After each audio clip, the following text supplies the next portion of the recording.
advances in treatment, HIV remains heavily stigmatized in the Philippines. How can we change this mindset while respecting religious and cultural values? Again, despite advances in treatment, HIV remains heavily stigmatized in the Philippines. How can we change this mindset while respecting religious and cultural values? I think the Philippines is one of the highest cases in Asia of HIV cases. And right now, the government should focus, despite of this increase in cases, the test and education is still limited. That is why the government should focus on providing projects on how we can educate people with regards to HIV and stop the stigma.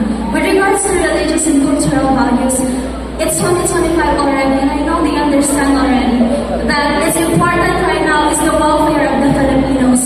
And if we are taking good care, I know that we will create a community or a future where welfare and safety is not just a privilege for a select few, but a reality for all.